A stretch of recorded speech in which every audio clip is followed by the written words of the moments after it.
Welcome to విధాత. ఉద్యోగులకు సంబంధించి ముఖ్యమంత్రి రేవంత్ రెడ్డి గారు అనేక హామీలు ఇచ్చారు. ఉద్యోగులతోటి ఒక ఓపెన్ సమావేశాన్ని కూడా నిర్వహించారు ఆదివారం రోజు. అనేక హామీలు ఇచ్చి ఉద్యోగుల మనసుల్ని చొరగొనే ప్రయత్నం చేశాడు. ఈ ఉద్యోగులతో ముఖ్యమంత్రి సమావేశానికి కీలకమైనటువంటి బాధ్యత తీసుకొని ఇద్దరిని సమన్వయపరిచినటువంటి తెలంగాణ గెస్టెడ్ అధికారుల సంఘం అధ్యక్షులు శ్రీనివాసరావు గారు మన ముందున్నారు. వారితో మనం ఇప్పుడు మాట్లాడదాం. నమస్కారం అండి. ముఖ్యంగా తెలంగాణలో కాంగ్రెస్ ప్రభుత్వం వచ్చిన తర్వాత మీరు ఉద్యోగ సంఘంలో చాలా కీలక పాత్ర వహించారు. ఒక అధికారిగా ఉండి మీ అధికారుల సంఘానికి అధ్యక్షుడిగా కూడా ఏకగ్రీవంగా ఎన్నికయ్యారు. ఆ తర్వాత వెంటనే జరిగిన పరిణామాల్లో ముఖ్యమంత్రి గారితో కూడా ఉద్యోగులందరినీ తీసి ఒక సమావేశాన్ని నిర్వహించారు. మీరే కాకుండా టీఎన్జిఓలను కూడా, అంటే నాన్ గెస్టెడ్ అధికారులను కూడా సమావేశానికి సమన్వయం చేసుకొని తీసుకెళ్లారు. ముఖ్యంగా ఉద్యోగులకు ఉండబడినటువంటి సమస్యలు ఏమిటి, వాటి పట్ల ఈ ముఖ్యమంత్రి గారి యొక్క స్పందన ఎలా? నిన్న ఆదివారం గౌరవ ముఖ్యమంత్రి గారితో నాకు తెలిసి 2014 తర్వాత 14 కంటే ముందు ఉద్యోగ జేఏసీ ఉద్యమాల కోసం ఉన్నది. అప్పుడు అందరు కలిసి ఉన్నారు. 2014 తర్వాత ఓన్లీ ఎవరు జేఏసీ వాళ్ళకే ఉన్నాయి. అంటే ఉపాధ్యాయులకు కూడా 2-3 జేఏసీలు ఉన్నాయి, ఉద్యోగులకు జేఏసీలు వేరే ఉన్నాయి, కాంట్రాక్ట్ ఎంప్లాయీస్కి వేరే ఉంది, రెగ్యులరైజేషన్లకు వేరే ఉంది, రిజిస్టర్డ్ సంఘాలు వేరే ఉన్నాయి, రికగ్నైజ్డ్ సంఘాలు వేరే ఉన్నాయి. అంటే వాటిని డీసెంట్రలైజ్ చేసి ఆల్మోస్ట్ ఆల్ వాళ్ళలో వాళ్ళు ఒక అండర్స్టాండింగ్కి వచ్చి కంక్లూజన్ రావడానికే ఇయర్స్ టుగెదర్ బట్టి గవర్నమెంట్ దాని నుంచి ఎస్కేప్ అయ్యి మొదటగా ఈ కొత్తగా గవర్నమెంట్ వచ్చిన తర్వాత గవర్నమెంట్ ద్వారా మేము ఎన్నికబడ్డాం. జనరల్గా ఏ అసోసియేషన్ గవర్నమెంట్ కండక్ట్ చేయదు. Telangana gazetted officers association 10 years నుంచి మెంబర్షిప్ లేదు, ఎలక్షన్స్ లేవు, నామినేటెడ్, అపాయింటెడ్, సెలెక్టెడ్. దాని మీద మేమే కంప్లైంట్ ఇచ్చాం. జిఏడి నుంచి ప్రభుత్వం రిటర్నింగ్ ఆఫీసర్ని అపాయింట్ చేశారు. వారి ద్వారా మెంబర్షిప్ కూడా కంప్లీట్ అయిపోయింది. ఎలక్షన్ కండక్ట్ చేసుకున్నాం. గెజిటెడ్ అధికారులుగా ఒకళ్ళిద్దరు కొద్దిగా డిఫర్ అయినా సమన్వయంతో ఏకగ్రీవమైంది. కాబట్టి మాకు బాధ్యత ఎక్కువ పోయింది, బాధ్యత పెరిగింది. అన్ని సంఘాలను కూడా అన్నిటికీ ప్రజాస్వామ్యయుతంగా ఎలక్షన్స్ కండక్ట్ చేసుకొని ప్రభుత్వంతో ఏదైనా సమస్యలు చర్చలకు పోవాలంటే ఈ వర్గానికి వీళ్ళు రిప్రజెంటేషన్ చేస్తారు, వీళ్ళకి రికగ్నిషన్ ఉంది, వీళ్ళకి రిజిస్టర్డ్ సంఘాలు అనేది మనం క్లారిటీ ఇవ్వాలి. ఎలక్షన్స్ ప్రభుత్వమే పెట్టి నిర్వహించింది కనుక ప్రభుత్వానికి ఉద్యోగులకు మధ్యన వారధిగా ప్రభుత్వం ఎన్నిక చేసినటువంటి సంఘమే బాధ్యత వహించి మిగతా సంఘాలను కూడా అందరికీ ప్రభుత్వం చేయాలని లేదు. గెజిటెడ్ అధికారుల సంఘం పూర్తిగా డార్మెటరీ స్టేజ్లో ఉంది కూడా కండక్ట్ చేసింది. మిగతా సంఘాలు కొన్ని నడుస్తున్నాయి. వాటికి కూడా నిన్న ముఖ్యమంత్రి గారు కూడా క్లారిటీ ఇచ్చారు. ఒక రాష్ట్ర ముఖ్యమంత్రి గారు ఇట్లా ఉద్యోగ సంఘాలు అన్ని సంఘాలను పిలిచి మీటింగ్ పెట్టి మీరు ప్రజాస్వామ్యయుతంగా ఎలక్షన్స్ పెట్టుకోండి, మీ సమస్యలపై ముందు ఎలక్షన్ పెట్టుకోండి. అందులో రిజిస్టర్డ్ సంఘాలు, రికగ్నైజేషన్ సంఘాలు ఉన్నాయి. రికగ్నైజేషన్ సంఘాల ద్వారా మీరు ఒక జేఏసీగా ఫామ్ అయ్యి జాయింట్ స్టాఫ్ కౌన్సిల్కి రెన్యువల్ చేయించుకొని మీ డిమాండ్స్ చాలా ఉన్నాయి. సీఎం గారు ఒప్పుకున్నాడు, వందలాదిగా ఉన్నాయి. ముఖ్య సమస్యలు కొన్ని ఉంటే వాటికి మేము మధ్యవర్గ ఉపసంఘాన్ని వేసాం. మన హెల్త్ మినిస్టర్ గారు ఉన్నారు, ఐటీ మినిస్టర్ గారితో, తర్వాత పొన్నం ప్రభాకర్ గారు, ముగ్గురుతోటి కేబినెట్ సబ్ కమిటీ కూడా ఆల్రెడీ 317 జీవో మీద మేము గెలిచి ఒక రిప్రజెంటేషన్ అట్టు ఇచ్చి ఓవర్లకు చెప్పగానే కేబినెట్ సబ్ కమిటీ చేశారు. జాయింట్ స్టాఫ్ కౌన్సిల్ అనేది గవర్నమెంట్ ఏర్పాటు చేయాలి, మీరే ఎన్నుకోవాలి. జాయింట్ స్టాఫ్ కౌన్సిల్ అనేది పూర్తిగా జిఏడి ద్వారా, అంటే సాధారణ పరిపాలన శాఖ ద్వారా ఈ సర్వీసెస్, ఉద్యోగ సర్వీసెస్ సంబంధించిన వెల్ఫేర్ సర్వీసెస్, వెల్ఫేర్ చూసే ఆ శాఖ జాయింట్ స్టాఫ్ కౌన్సిల్ ఏర్పాటు చేస్తుంది. దాని ద్వారా ప్రతి 6 monthsకి 1 year మీటింగ్స్ పెడుతుంది. కానీ లాస్ట్ 10 సంవత్సరాలు అసలు జాయింట్ స్టాఫ్ కౌన్సిల్ అనేది లేదు. ఉద్యోగులు తెలంగాణ రాష్ట్రంలోనే ఉద్యోగ సమస్యల పరిష్కారం అవుతాయని చెప్పి మీరు కొట్లాడారు. అప్పట్లో జేఏసీలు ఏర్పడ్డారు, మీరే చెప్పారు. తెలంగాణ రాష్ట్రం వచ్చింది. తెలంగాణ రాష్ట్రం వచ్చిన తర్వాత జాయింట్ స్టాఫ్ కౌన్సిల్ లేదు, మా ఉద్యోగాల చర్చలు లేవని మీరు అంటారు. అంతకుముందు ఉమ్మడి రాష్ట్రంలో జాయింట్ స్టాఫ్ కౌన్సిల్ ఉన్నాయా? ఉన్నది, మేము అటెండ్ అయ్యాం. మీరు కోరుకున్న ప్రత్యేక తెలంగాణ రాష్ట్రం వచ్చిన తర్వాత ఎందుకు జాయింట్ స్టాఫ్ కౌన్సిల్ రాలేదు? ఉద్యోగుల ప్రాతినిధ్యం ఎందుకు ప్రభుత్వంలో లేకుండా పోయిందా ఉందా? అసలు ఇంతకుముందు చెప్పాను క్లారిటీగా, ఎలక్షన్స్ లేవు, nominated, selected, appointed by government or political parties, అధికార పార్టీ ఎవరు. ఎలాంటి ప్రశ్నించేది ఎవరు? ప్రశ్నించడం లేదు, అడిగితే సస్పెండ్ అయ్యాము. భయం ఉన్నారండి. టీఎన్జిఓ అధ్యక్షులే మండల చైర్మన్ అయ్యిండు, టీజీఓ అధ్యక్షుడే మంత్రి అయ్యాడు, ఎమ్మెల్యే అయ్యిండు, మంత్రి అయ్యాడు. మీ ఉద్యోగ సంఘాల ప్రాతినిధ్యంచే కదా టీఎన్జిఓ సంఘం నుంచి మండలకి ఎలా ఎన్నికలు జరిగి ఎలక్ట్ అయ్యి రాజ్యాంగబద్ధంగా చైర్మన్ అయ్యాక వారు ఎప్పుడు ఉద్యోగ సంఘాల్లో ఏలు పెట్టారు, రిటైర్ అయిన తర్వాత అయ్యారు. టీజీఓ సంఘం నుంచి ఎలక్ట్ అయ్యాక అదే సంఘానికి మా యొక్క కాన్స్టిట్యూషన్ వ్యతిరేకంగా నేనే ప్రెసిడెంట్ అని చెప్పి, నేనే చైర్మన్, నేనే నడిపిస్తా అని చెప్పి అన్నారు. దాని మీదే ప్రభుత్వం కూడా జీవో ఇచ్చింది, ఇట్ ఇస్ నాట్ వ్యాలిడ్ అని. అయినా గత ప్రభుత్వంలో దాన్ని ఇంప్లిమెంట్ చేసేవాళ్ళు లేరు, మేము అడిగినా ఇంప్లిమెంట్ చేయలేదు. చేయకుండా మా మీద ఉల్టా కేసులు పెట్టారు. జాయింట్ స్టాఫ్ కౌన్సిల్ అనేది ప్రభుత్వం చేయాలి, ప్రభుత్వం ఇది ప్రభుత్వం నిర్వర్తించలేదు. ఇప్పుడు ఈ ముఖ్యమంత్రి గారే జస్ట్ మేము మా సమస్యలు ఉన్నాయంటే ఉద్యోగ సంఘాలతో నేను ముఖాముఖిగా మీ సమస్యలు వింటాను, మీకు ఒక మెసేజ్ ఇస్తానని చెప్పి ముఖ్యమంత్రి గారే మేము రికగ్నైజ్ సంఘాలు కొన్ని సంఘాలు అంటే లేదు, సాధ్యమైనంత సంఘాలను పిలవంటే మేము 86 సంఘాలను పిలిచాము, 172 మెంబర్సే ఉన్నారు. కానీ అక్కడికి వచ్చినప్పుడు ముఖ్యమంత్రి గారే వచ్చిన సంఘాలు అందరినీ ఎలో చేయమన్నారు. అంతా మనమే రికగ్నైజ్ రిజిస్టర్డ్ అందరం కూర్చున్నాం, సమస్యలు చెప్పనియండి, అందరూ చెప్పుకోలేకపోయినా మినిమం వినటానికైనా ఉంటారు అని దాంతో అందరినీ పిలిచి నిన్న క్లారిటీగా చెప్పిన వారికి విన్నారు. వినని వాటిని కూడా ప్రతి రిప్రజెంటేషన్ కలెక్ట్ చేసి ముఖ్యమంత్రి గారు వెళ్తూ తీసుకెళ్లారు. అన్ని సంఘాల రిటర్న్గా ఇచ్చిన రిప్రజెంటేషన్ తీసుకెళ్లారు. ఆడ పడేసిపోలే, గత ప్రభుత్వం లాగా కట్టలు తీసుకొని అక్కడే టేబుల్ మీద పడేసిపోలే, స్లిప్స్ కూడా తీసుకెళ్లారు. అంత నిబద్ధత ఉందని అయితే మేము పూర్తిగా నమ్ముతాం. ఈ 3 నెలలలో సీఎం గారు రేవంత్ రెడ్డి గారిని మీరు చూస్తూ ఉన్నారు. అంతకుముందు 10 సంవత్సరాలు ఉన్న కేసీఆర్ గారిని చూసాం. ఆ ముఖ్యమంత్రికి ఈ ముఖ్యమంత్రికి ఉన్నటువంటి తేడా మీరు ఏం గమనించారు? మేము సెక్రటరియట్కి హెచ్ఓడీలు తిరుగుతున్నాం రోజు, కొత్త సంఘం పునర్నిర్మాణం చేస్తున్నాం, మిగతా సంఘాలతో కూడా మా సోదర సంఘాలు సిస్టర్ సంఘాలతో తిరుగుతున్నాం. మేము కొద్ది లేట్ వస్తున్నాం కానీ ముఖ్యమంత్రి గారు మంత్రివర్యులు ఎవరు కూడా స్కూల్లో హెడ్ మాస్టర్ లాగా వస్తున్నారు. 9కి వస్తే 9 దాకా ఉంటున్నారు. మీరు చూడండి, అంటే మేము అంటాం కాదు, మేము ఏదో పోగొట్టామని కాదు, మేము మా సమస్యలు వచ్చినప్పుడు కొట్లాడడానికి కూడా సిద్ధమే, అందులో బరాబర్ ఎన్నిక తగ్గేది ఉండదు. కానీ కష్టపడుతున్నారు. ఈవెన్ లాస్ట్ సండే మీటింగ్ పెట్టారు మాతోటి, సాటర్డే ఉన్నారు, శివరాత్రి రోజు కూడా వచ్చారు. వారితో పాటు మా బ్యూరోక్రాట్స్ ఐఏఎస్ ఐపీఎస్ ఆఫీసర్లు కూడా అంతకంటే ఎక్కువ కష్టపడుతున్నారు. వాళ్ళతో పాటు మేము పడుతున్నాం. మాకు కష్టం కూడా అనిపించలే. ఇప్పుడు స్వేచ్ఛ ఉంది, ఆ కష్టంలో స్వేచ్ఛ ఉంది, నిర్బంధం లేదు. అంటే ఇంతకుముందు అది ఒక రకమైన భయాందోళన. క్యాడర్లో రావాలంటే భయం, సెక్రటరీలో రావాలంటే భయం. అది ఎట్లా అంటే కనిపించకుండా ఏదో శక్తి అనుకుంది మమ్మల్ని ఆవరించే ఏదో చేస్తుందనే భయంతో ఉన్నాం. ఇప్పుడు స్వేచ్ఛ ఉంది. శాలరీస్ గత 10 సంవత్సరాల్లో 1-2 సార్లు ఏమి ఇచ్చారు అందరికి కాదు, ఒక 1st తారీఖు శాలరీస్. అసలు అది మా డిమాండ్ కాదు కదా, ఫండమెంటల్ రైట్, కాన్స్టిట్యూషన్ మాకు ఇచ్చిన రైట్. మేము ఈ రోజు సాయంత్రం ఇంటికి పైసలు అడగట్లే, 1 మంత్ అయిన తర్వాత మా శాలరీ మేము అడుగుతున్నాం. లేదు మీరు దాని క్లారిటీ ఇవ్వండి, 15th ఇస్తాం, 20th ఇస్తామని ఇస్తే మా అన్ని కూడా హౌస్ ఇంటి అద్దెలు కానీ, పాల బిల్లు కానీ, పేపర్ బిల్లు కానీ, మెడికల్ మా ఈఎంఐలు కానీ 15 మార్చుకుంటాం, లేదు 20 మార్చుకుంటాం, లేదు 30 మార్చుకుంటాం. మీరే 1st తారీఖు ఇస్తారని పెట్టారు కదా. సంఘాలకు 1వ తారీఖే జీతం ఇవ్వాలని డిమాండ్ ఎందుకు వచ్చింది? ఇవ్వట్లేదు కాబట్టి వచ్చింది. అసలు మా డిమాండ్స్ ఏమైనా ఉన్న డిమాండ్స్ అన్ని పోయి ఇప్పుడు 1వ తారీఖు జీతం ఇవ్వ మా ఉద్యోగం ఉంచితే చాలని కూడా తీసుకొచ్చారు.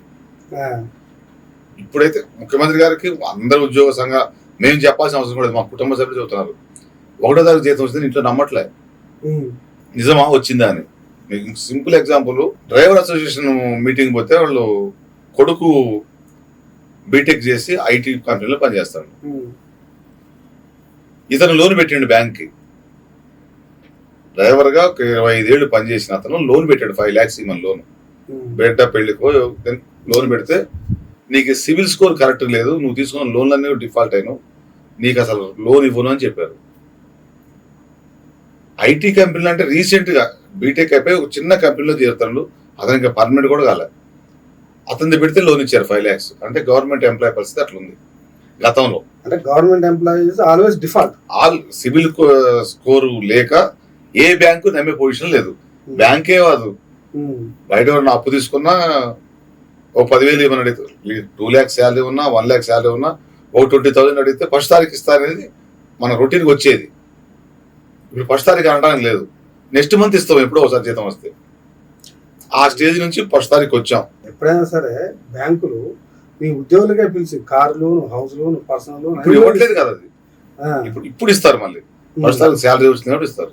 అంటే కేసీఆర్ ప్రభుత్వంలో మీరంతా డిఫాల్ట్, అంతే క్లారిటీ ఉంది కదా. బై డిఫాల్ట్ మా మేజర్ డిమాండ్స్ కూడా మా సీఎం గారిని అడిగినప్పుడు మేము పేపర్ మీద ఇచ్చాం, కొంతమంది మాట్లాడారు. అన్ని కూడా ఒక్కోటి వివరణ ఇచ్చుకుంటూ మేము సాధారణ బదిలీ అడిగాం. మీరేమో శాలరీలు రాలేదు కేసీఆర్ గవర్నమెంట్ అని ఇప్పుడు మీరు చెప్తున్నారు. ఇవాళ ఈ గవర్నమెంట్ వచ్చినాక మాకు శాలరీ ఇచ్చింది, అంతకుముందు మేమంతా డిఫాల్ట్ అని మీరు అంటున్నారు కదా.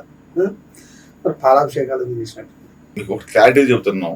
అసలు ఉద్యోగ సంఘాలు ఇది పుష్పాభిషేకాలు, ఈ పాలాభిషేకాలు, ఈ పాదాభివందనాలు కల్చర్ లేదు, ఎప్పుడూ లేదు. ఎవరికి చేస్తాం పాలాభిషేకం? ఊళ్ళో బొడ్రాయికి చేస్తాం, లేదు శివరాత్రి రోజు శివుడికి చేస్తాం, లేదు ఆ లెవెల్లో ఉండి ఉన్న పెద్ద వ్యక్తులు జీవితాన్ని త్యాగం చేసి ఒక వ్యవస్థగా పనికొచ్చి అట్లాంటి వ్యక్తులకు ఒక శానిటీ వస్తే అట్లాంటి వాళ్ళకి విగ్రహాలు చేస్తాం. బతికునులో పాలాభిషేకాలు చేయటం ఎక్కడ చూడలే, అది కల్చర్ కాదు. మేము వాటిని వ్యతిరేకించి దూరంగా ఉన్నాం.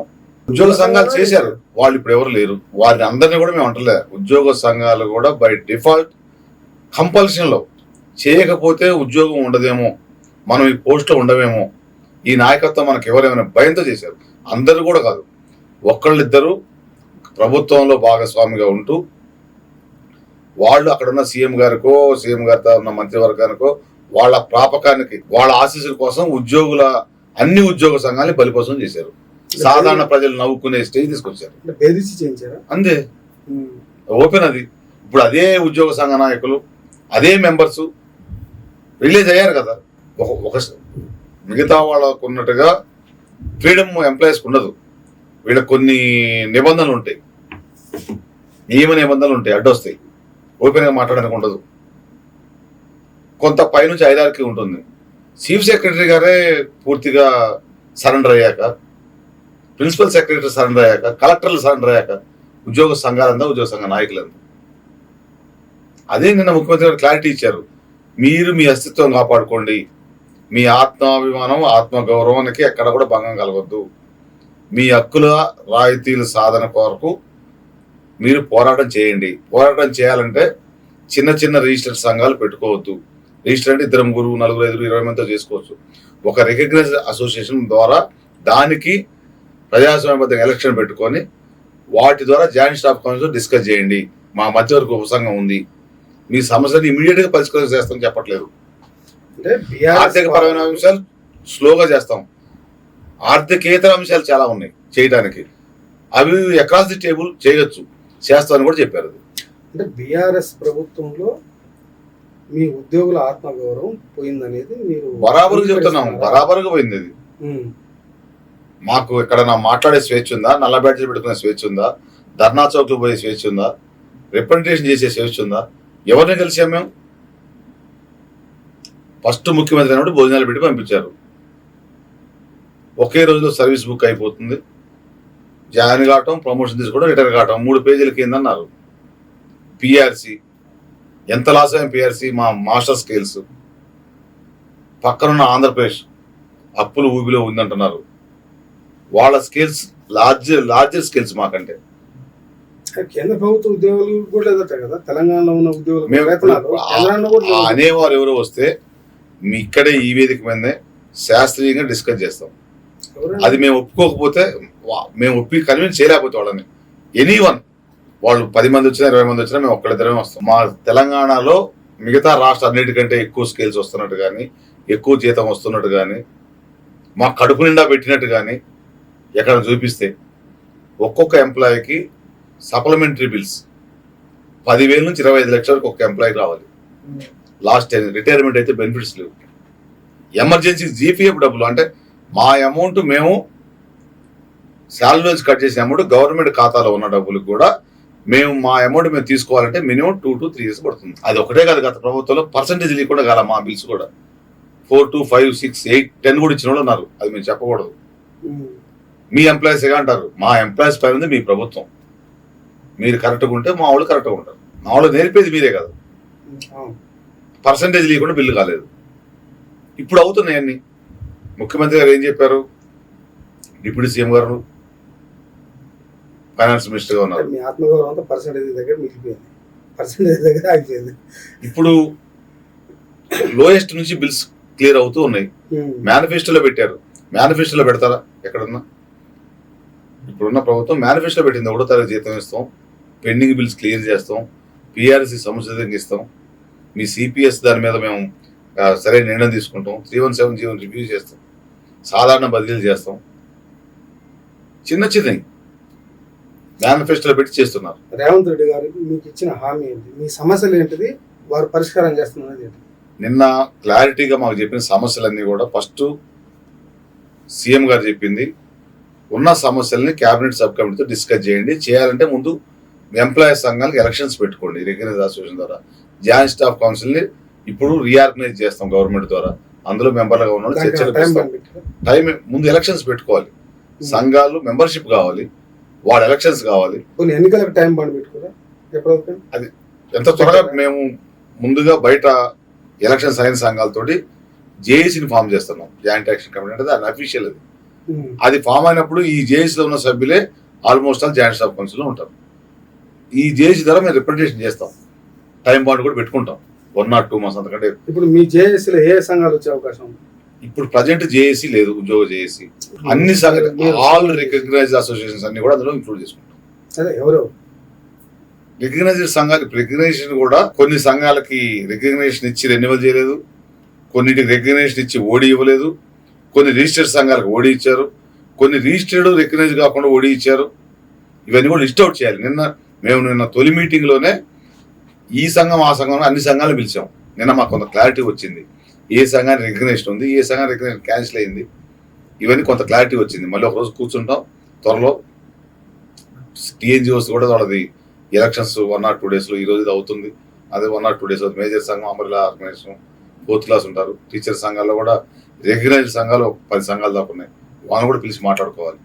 గ్యారంటీగా గతంలో కాకుండా అన్ని ఉద్యోగులు ఉపాధ్యాయులే కాకుండా ఈ కార్మిక సంఘాలు, రిటైర్డ్ పెన్షనర్ సంఘాలు, ఆల్ ఎంప్లాయీస్ కమ్యూనిటీ, మీకు అట్లా చూడు ఉద్యోగులు, ఉపాధ్యాయులు, కార్మికులు, గెజిట్ అధికారులు, pensioners, out sourcing, temporary, contract, work charged, ఇట్లా మనం చెప్పుకుంటూ చాలా ఉన్నాయి. కొన్ని ఇప్పుడు అంగన్వాడీ, ఆశా వర్కర్లు, సెర్పు, ఐకేపీ, మున్సిపల్ వర్కర్స్, గ్రామ పంచాయతీ వర్కర్స్, ఇట్లా మనం కొన్ని కాదు, కొన్ని మాకు సంబంధం లేని ఇప్పుడు ఆర్టీసీ ఉంది, సపరేట్ సర్వీస్ రూల్స్ ఉంటాయి. వారు కూడా ఇందులో కలుస్తారో లేదో చూడాలి. చేస్తాం, ఏం టైం పడుతుంది కొంచెం. మేము ఒక్కళ్ళం కాకుండా మాకంటే కూడా సీనియర్లు ఉన్నారు, పెద్ద సంఘాలు ఉన్నాయి సంఖ్యాపరంగా, వాళ్ళందరినీ కలుపుకొని పోవాలి. నిన్న సీఎం గారు చెప్పిన దాంట్లో మీ సంఘాలన్నిటికీ ఎన్నికలు అయ్యేంత వరకు మీ సమస్యల పరిష్కారం అట్లా అని చెప్పలేదు.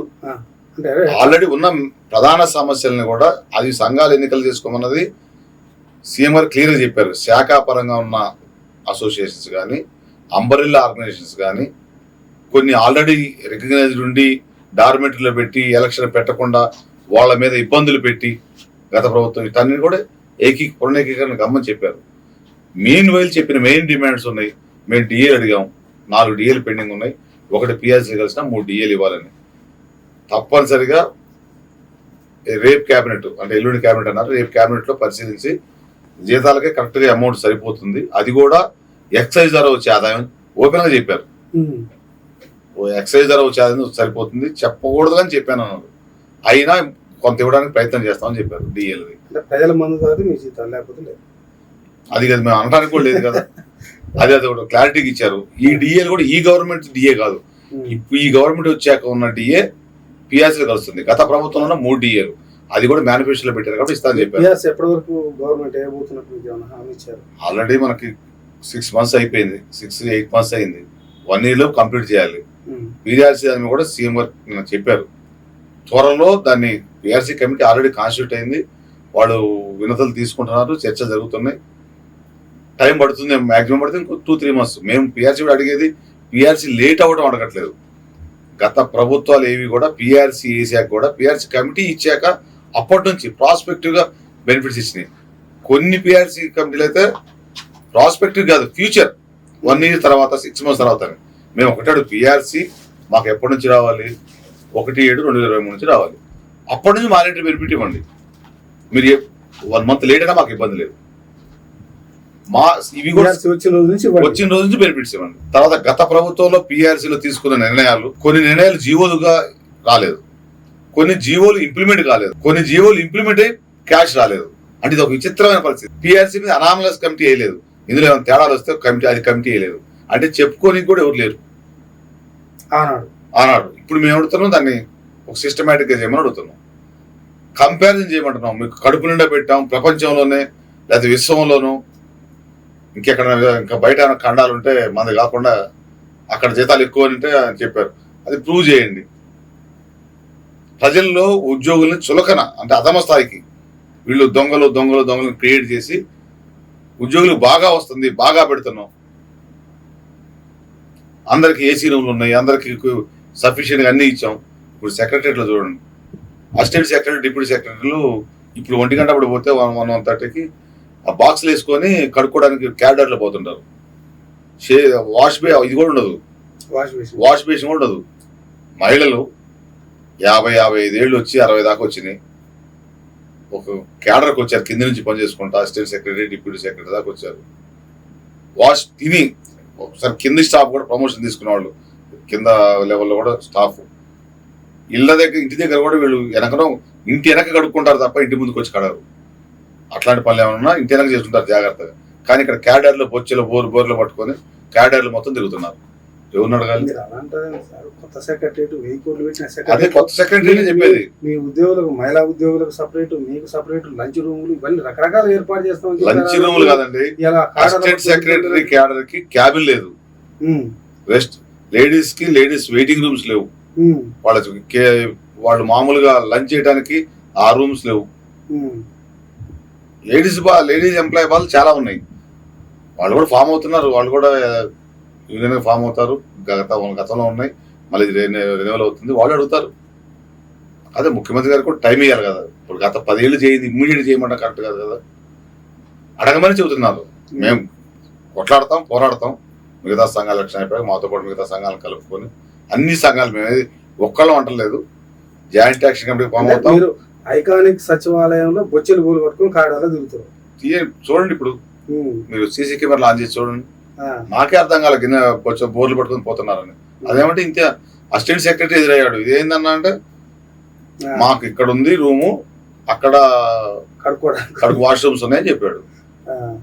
లంచ్ చేయాలనుకున్నాడు, మధ్యాహ్నం ఆయన ముందు లేచి 6 రూములు దాటి వాష్ బేసిన్ చేయి కడుక్కొని మళ్ళీ వచ్చాడు, తిని మళ్ళీ ఆ బోర్లు పట్టుకొని పోయి ఆడ కడుక్కొని తెచ్చాడు పెట్టాలి.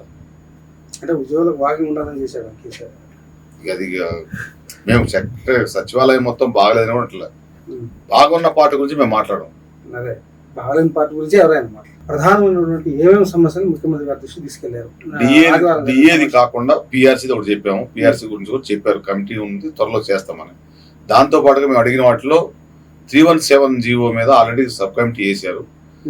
ఎంప్లాయీస్ సైడ్ నుంచి కూడా వాటిని సజెషన్స్ తీసుకొని అందులో ఏ అయితే న్యాయబద్ధంగా ఉంటాయో వాటిని ఇంప్లిమెంట్ చేయడానికి ప్రయత్నం చేస్తే త్వరగా అవుతుందని చెప్పాము. దానికి సీఎం ఓపెన్ చెప్పారు.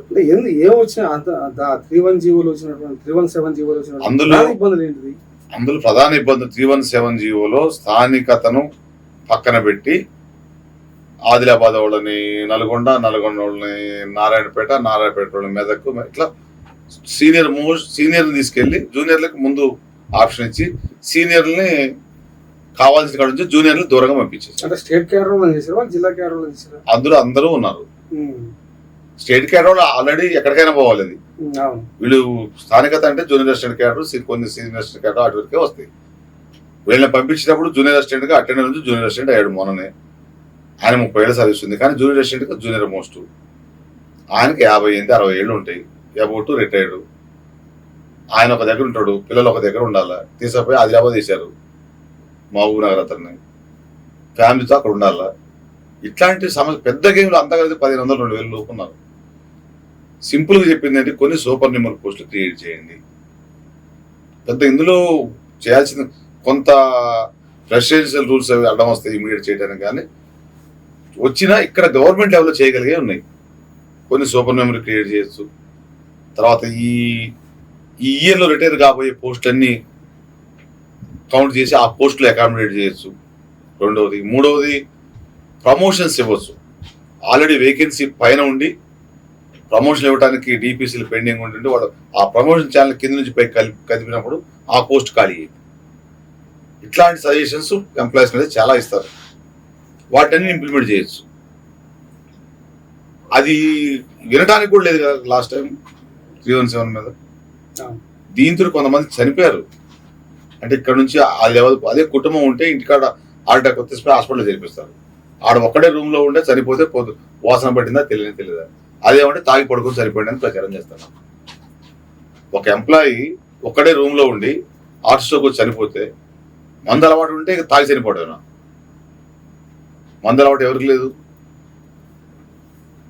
అంటే ఎంప్లాయీ తాగి చనిపోతేనో తాగి చనిపోతాడు. పెద్ద పెద్దోడు చనిపోతే మాత్రం హార్ట్ అటాక్లు వస్తాయి, స్ట్రోక్లు వచ్చినాయి, సివియర్ స్ట్రోక్లు వస్తాయి, ఇవన్నీ ఉంటాయి. ఇది ఎంతవరకు న్యాయం?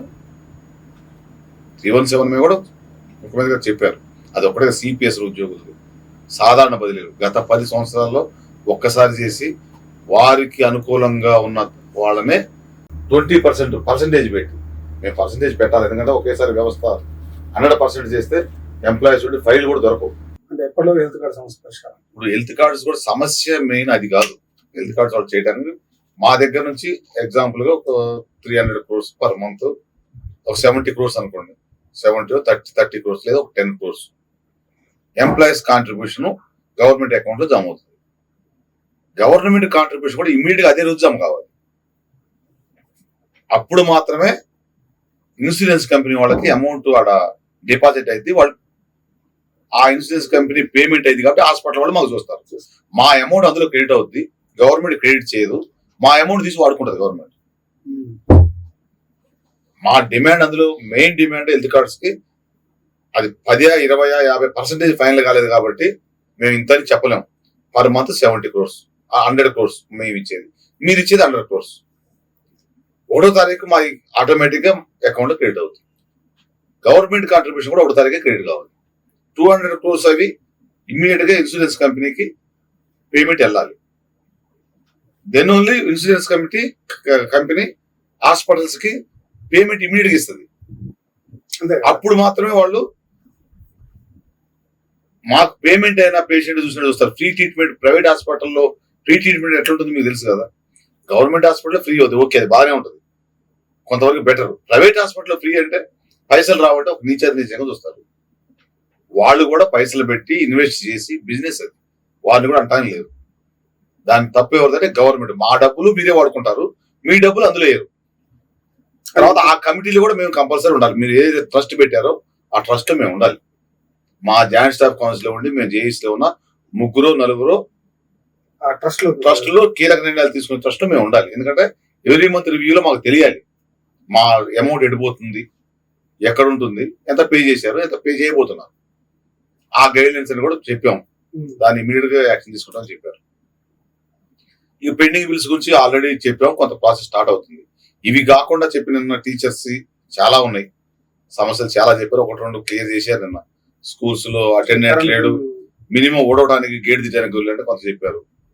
కరెంట్ బిల్స్ కూడా గవర్నమెంటే కడుతుంది, గవర్నమెంటే తీసుకుంటది అనేది ఒకటి మంచి నిర్ణయం. ఎట్లాంటి స్పాంటేనియస్ గా తీసుకుని ఇట్లాంటి ఆర్టీసీ చెప్పారు, సింగరేణి కాలేజీ చెప్పారు, తర్వాత పబ్లిక్ సెక్టార్స్ చెప్పారు, ఎలక్ట్రిసిటీ ఎంప్లాయీస్ చెప్పారు, నిన్న ఒకసారి అంగన్వాడీ టీచర్లు చెప్పారు, ఆశా వర్కర్లు చెప్పారు, ఐకేపీ వాళ్ళు చెప్పారు, సెర్పోలే చెప్పారు. వాళ్ళు చెప్పినవి కూడా కాంట్రాక్ట్ అవుట్ సోర్సింగ్ కాకుండా ఇప్పుడు సెర్ప్ ఎంప్లాయీస్ ని రెగ్యులరైజ్ అని మినిమం పే స్కేల్స్ ఇచ్చారు, కానీ సర్వీస్ రూల్స్ ఫ్రేమ్ కాలేదు. అది ఒకటి వాళ్ళ ప్రధాన సమస్య. ఈ ఉపాధి హామీ వాళ్ళకి ఇస్తాని హామీ ఇచ్చారు, ఇంకా జీవో రాలేదు, అదొక సమస్య. కొంతమందికి శాలరీస్ అవుట్ సోర్సింగ్ కాంట్రాక్ట్ వీటన్నిటికి శాలరీస్ ఇన్ టైం పడట్లేదు, అదేదో రివ్యూ చేయమని చెప్పారు. ఎవరు పడట్లేదు అనేది గతంలో ప్రశ్న లేదు. అవుట్ సోర్సింగ్ ఎంప్లాయీస్ కూడా మమ్మల్ని రెగ్యులైజ్ చేయండి, సాధ్యం కాదు. సాధ్యం కాకపోయినా గవర్నమెంట్ ఉద్యోగులతో పాటు ఫస్ట్ తారీఖు శాలరీస్ ఇవ్వండి, గవర్నమెంట్ ఉద్యోగులతో పాటు డిఏనో పిఆర్సీలను మా శాలరీస్ ఎన్హాన్స్ చేయమని చెప్పారు. అయితే గత ప్రభుత్వంలో పిఆర్సీ చేసిన రికమెండ్ ప్రకారంగా వాళ్ళ వేజెస్ పెరగలేదు. పైకి వాళ్ళు ఏదో 30% ఏదో వీళ్ళకి ఇస్తున్నాం, అదే పద్ధతికి ఇస్తున్నాం ఉంటుంది. కానీ అవుట్ సోర్సింగ్ ఎంప్లాయీస్ కి, కాంట్రాక్ట్ ఎంప్లాయీస్ కి ఆ బిస్వాల్ కమిటీ ఒక కేటగిరీ ఇచ్చింది. అంటే మినిమం ఎంప్లాయీస్ ఎంత ఉండాలి 3 కేటగిరీస్ చేశారు, చేసి దాని ప్రకారం ఇవ్వాలి అని చెప్పారు. ఆ పేజీ లాస్ట్ పేజ్ లో ఉంటుంది అది డినామినేషన్, దాన్ని ఇంప్లిమెంట్ చేయలేదు. ఈసారి అట్లాంటి పరిస్థితి ఏమైనా ఉందా ఇంప్లిమెంట్ అయ్యే పరిస్థితి? వాటన్నిటి కూడా ఇన్ పేపర్ ఇన్ రైటింగ్ అన్ని సంఘాలు ఇచ్చారు. వీటన్ని కూడా ప్రభుత్వ సలహాదారు వేమనాథ్ రెడ్డి సార్ దీన్ని ఎవరు ప్రభుత్వ సలహాదారు కింది పోయి పిటిషన్లు తీసుకోరు, డయాస్ దిగి అందరి సార్ డైరెక్ట్ కిందికి దిగి అందరి తీసుకొని పిఏకి ఇచ్చి ఆర్డర్లో పెట్టుకొని తీసుకెళ్లారు. అక్కడ పడేసిపోలే గత ప్రభుత్వం లాగా. ఇవన్నిటిని పరిశీలిస్తాం అన్ని సంఘాలు అని చెప్పారు. అయితే కొంతమందిని మాట్లాడలేకపోయారు. కొన్ని డిపార్ట్మెంట్లు సీఎం గారు అంటే ఉన్న 40 నిమిషాలు మాట్లాడారు. 40 నిమిషాలు సీఎం గారు మాట్లాడారు. ఆల్మోస్ట్ 1.5 hours అయింది, అంతకంటే ఎక్కువ కూడా ఉండదు. ఆల్మోస్ట్ వాళ్ళు వచ్చినాయి. కొన్ని సమస్యలు ఇప్పుడు స్టాఫ్ నర్సులు అన్నారు, కొన్ని మెడికల్ హెల్త్ కాకుండా కొన్ని ట్రేడ్ యూనియన్స్ ఉన్నాయి, మున్సిపల్ వర్కర్స్ ఉన్నాయి, కొంత వర్క్ ఛార్జీలు ఉన్నాయి, ఫారెస్ట్ డిపార్ట్మెంట్ సపరేట్గా ఉన్నాయి, ఎక్సైజ్ సపరేట్గా ఉన్నాయి, యూనిఫామ్ సర్వీస్ సమస్యలు సపరేట్గా ఉన్నాయి, డాక్టర్ల సమస్యలు 2-3 డాక్టర్ల అసోసియేషన్లు, ఎబో డాక్టర్స్, పారామెడికల్, కింద స్టాఫ్, ఇంజనీర్లు 3-4 రకాల ఇంజనీర్లు, ఇరిగేషన్ వాళ్ళ సమస్యలు ఉన్నాయి. ఇవన్నీ కూడా కొత్త మాట్లాడగలరు కానీ అది పూర్తిగా కంప్లీట్ డిస్కషన్ ఆడ అవకాశం ఉండదు. రిటర్న్కి ఇచ్చారు. 1 by 1 మేము జాయింట్ స్టాఫ్ కౌన్సిల్ అయ్యాక డిస్కషన్కి వెళ్తాం. అన్ని ఒకే రోజు అవుతేనే మేము అడగట్లేదు, కావాలని కోరుకోవట్లేదు.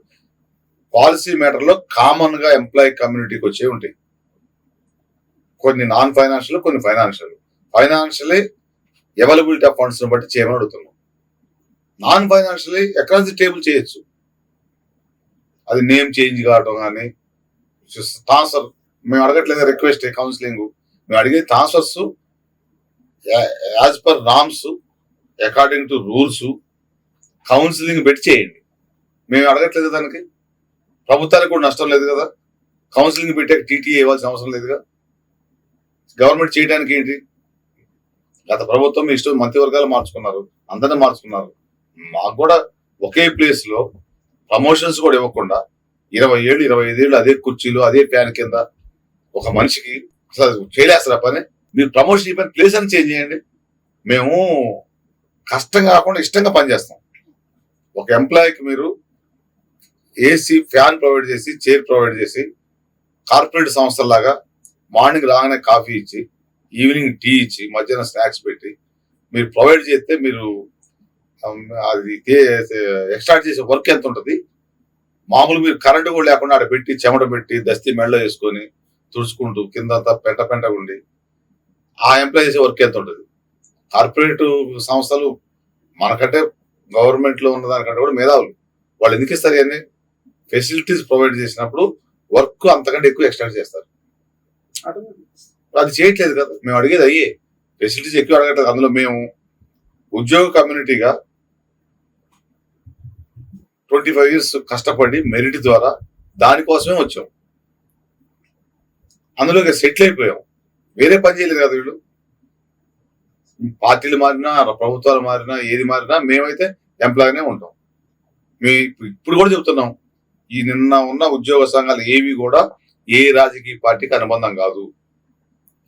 గత ప్రభుత్వంలో కొంతమంది అంటగాగారు, కొంతమంది భయపడి ఉండిపోయారు. ఇప్పుడు స్వేచ్ఛావాయులు వచ్చినాయి. ఇప్పుడు నిన్న ముఖ్యమంత్రి గారు కూడా అదే చెప్పారు, మీ అస్తిత్వం కాపాడుకోండి, ప్రభుత్వానికి అనుబంధంగా ఉండండి, పార్టీకి అనుబంధంగా అవసరం లేదు. అణిచివేతతోటి ఏది ఫస్ట్ మాట చెప్పారు, అణిచివేతతోటి ఏది కూడా సాధించలేము, ఏదో ఒక రోజు తిరుగుబాటు అయింది. అయితే ప్రధానంగా సిపిఎస్ ఎంప్లాయీస్ అనేది ఒక ప్రధాన ఎజెండా.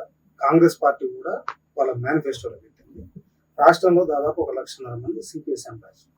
వీళ్ళని ఓపీఎస్ లోకి ఎప్పుడు తీసుకురావాలి? మీరు 1,00,000 కాదు, ఉన్న ఎంప్లాయీస్ లో 90% సిపిఎస్ ఉన్నారు. 90% వచ్చింది ఆల్రెడీ. మేము 70 అనుకుంటున్నాం, కానీ ఈ ఇయర్ లో రిటైర్మెంట్ అయితే మాత్రం ఆల్మోస్ట్ వాళ్ళే ఉంటారు. మొత్తం వాళ్ళే ఉంటారు. వాళ్ళకి ఇంకా మేజర్ ప్రాబ్లం ఏంటంటే సిపిఎస్ లో రిటైర్ అయిన వాళ్ళు, సిపిఎస్ లో ఉన్న వాళ్ళకు అవుతుందనే నమ్మకం ఉంది, రిటైర్ అయిన వాళ్ళకి ఏం లేదు, ఏదీ రాదు. వాళ్ళ పరిస్థితి అగమ్యగోచరం. సిపిఎస్ లో రిటైర్ ఉన్నారా? చాలా మంది ఉన్నారు.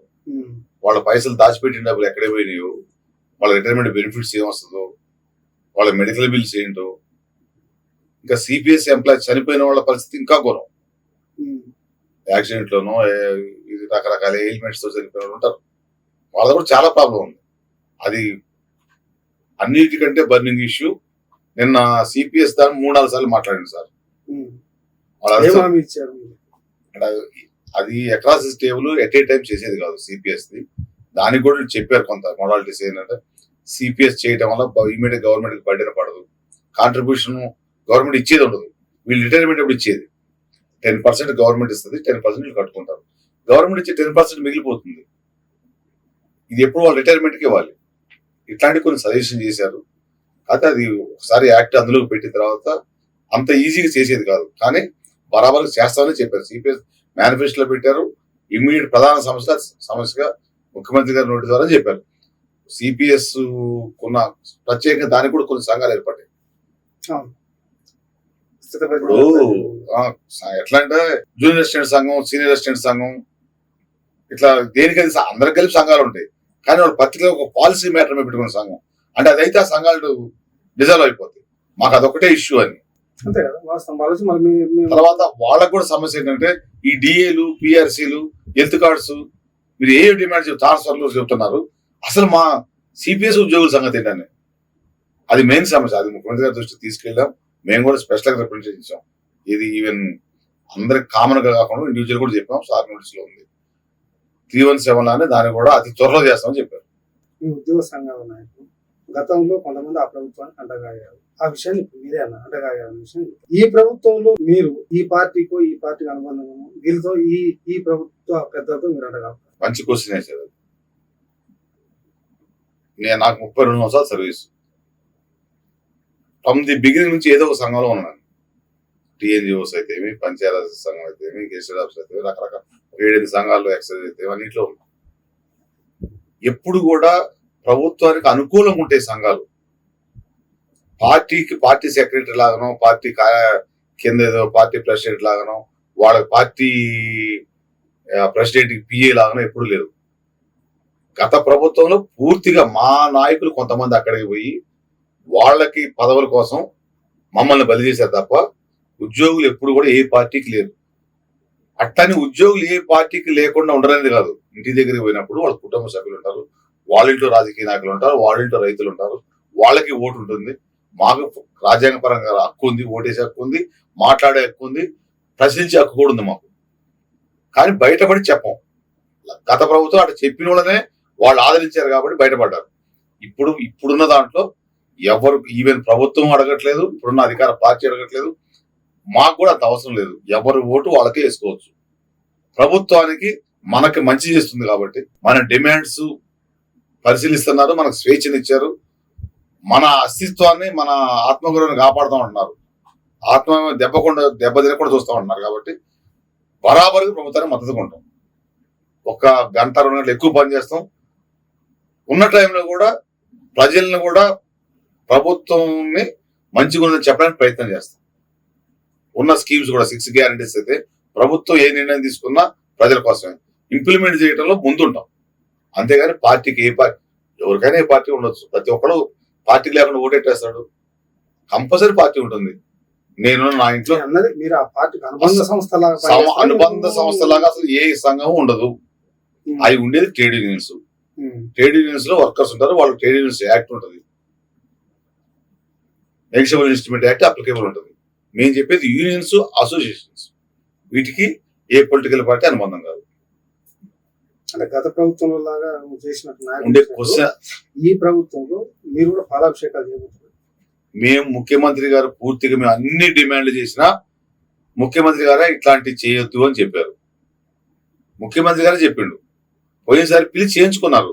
మీరు పాల ప్యాకెట్ మా ఫేస్ ఫ్లెక్సీ 2 ప్యాకెట్లు పెట్టుకుంటేనే మీరు ఆఫీస్ పోమన్నారు. ఆ నుంచి మెసేజ్ వస్తే బయటకు తెచ్చి పాల ప్యాకెట్ పెట్టుకుంటూ కూర్చున్నాం ఫ్లెక్సీకి. ఇప్పుడు అట్లాంటి మేము పూర్తి నిషేధం. ఏదైనా ఉంటే కృతజ్ఞత తెలియజేస్తాం.